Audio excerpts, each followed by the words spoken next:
Hello everyone. तो इस video में आज हम सभी जानेंगे कि कैसे हम सभी वॉल्यूम फाइंड आउट कर सकते हैं अगर कोई एक सिलेंडर गिवन हो और अगर कोई एक पैराबोलॉइड गिवन हो। तो पिछले वीडियो में हमने देखा कि अगर सिलेंडर और स्फीयर एक वॉल्यूम इनक्लोज करते हैं तो हम उनका वॉल्यूम कैसे फाइंड आउट कर सकते हैं with the help of triple integration. और उसमें जो कोऑर्डिनेट सिस्टम हम सभी यूज़ करते थे वो था सिलेंड्रिकल कोऑर्डिनेट सिस्टम। इस वीडियो में आज हम सभी ये जानेंगे कि अगर एक सिलेंडर है और अगर एक पैराबोलॉइड है तो इन मतलब ये जो सॉलिड्स बनेंगे और इनका जो कुछ वॉल्यूम होगा उसको हम सभी कैसे फाइंड आउट कर सकते हैं। तो सपोज करें कि हम सभी को एक सिलेंडर गिवन है और उसका इक्वेशन क्या होगा, तो वो होगा X square plus Y square is equal to R square. ठीक है। और जो पैराबोलॉइड रहता है उसका इक्वेशन होता है X square plus Y square is equal to 4az, या फिर ऐसा भी हो सकता है Y square plus Z square is equal to 4ax। तो ये जो पैराबोला है जो पैराबोलॉइड है इसको कैसे बनाएंगे, तो जिस भी यहाँ पे कोऑर्डिनेट पे स्क्वायर लगा हुआ है ना, तो इस प्लेन पे क्या होगा, सर्कल होगा। जैसे पैराबोलॉइड जो होता है वो इस तरह से होता है। ठीक है। अब इसका जो हाइट है वो हाइट किस ओर होगा, तो या तो एक्स की ओर या तो जेड की ओर, जो स्क्वायर की साइड में लिखा हुआ है। ठीक है। तो अगर मैं इस इक्वेशन के कॉरस्पॉन्डिंग इस पैराबोलॉइड को बनाना चाहूँ तो वो इस तरह से बना सकता हूँ। ठीक है। ये जेड है तो ये जेड एक्सिस होगा क्योंकि ये जेड एक्सिस के लॉन्ग रन करेगा, और ये है एक्स और वाई क्योंकि यहाँ पे एक्स और वाई में स्क्वायर है, मतलब एक्स वाई प्लेन में एक सर्कल होगा। ठीक है। और सिलेंडर तो हम सब ने पढ़ा है पहले से ही कि इसका जो सेंटर होगा वो होगा 0,0 और इसका रेडियस कितना होगा r। और ये किस एक्सिस के लॉन्ग इसका हाइट होगा, तो ये जेड एक्सिस के लॉन्ग इसका हाइट होगा।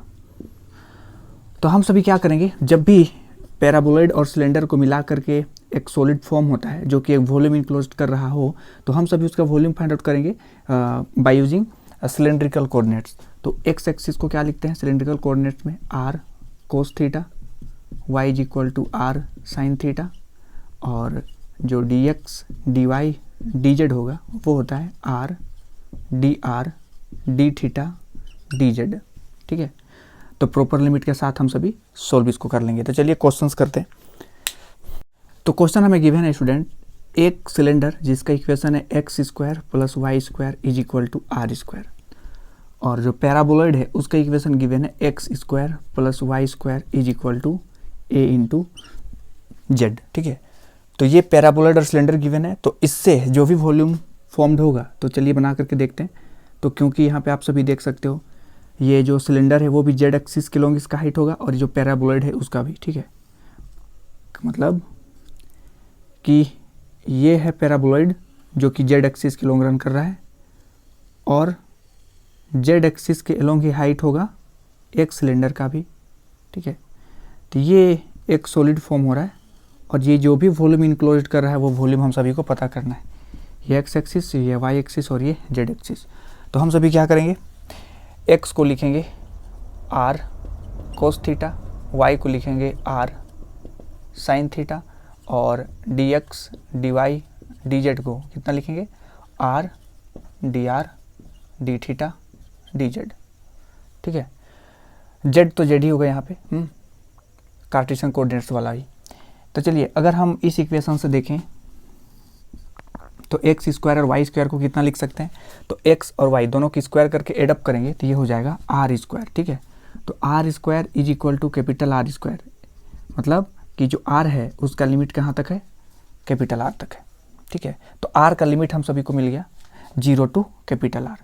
अब यहाँ से देखें आप सभी, तो X square plus Y square को हम सभी लिख सकते हैं R square is equal to A into Z. ठीक है। तो z का जो लिमिट होगा वो होगा आर स्क्वायर बाई ए।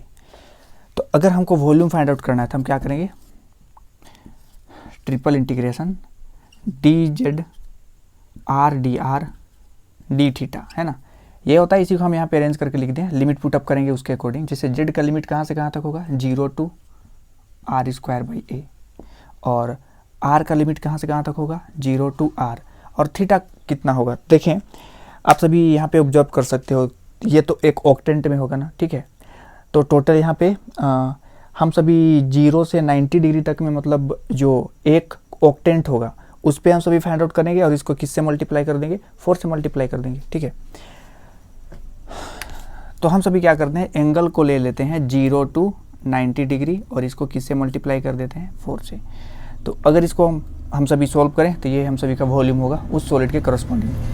तो यहाँ पे देखो आप सभी dz है, इंटीग्रेट करने पे z हो जाएगा, और अगर लिमिट पुट अप करें तो उसको लिख सकते हैं r² a और 0 to r, और यहाँ पे पहले से ही r था, है ना, इंटू dr, और इधर है 0 to π/2 इंटू 4।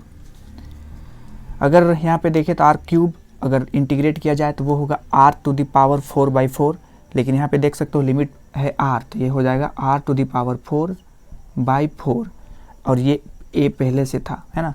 और अगर यहाँ पे d थीटा है, और अगर इसको इंटीग्रेट करेंगे तो थीटा होगा, और लिमिट पुटअप करेंगे तो कितना होगा, π/2, और ये 4 तो पहले से ही था। तो यहाँ से देखिए आप सभी, तो ये 4 से 4 कैंसिल होकर आंसर कितना आ रहा है, πr⁴/2a, ये वॉल्यूम है, ठीक है, इस गिवन सॉलिड्स का।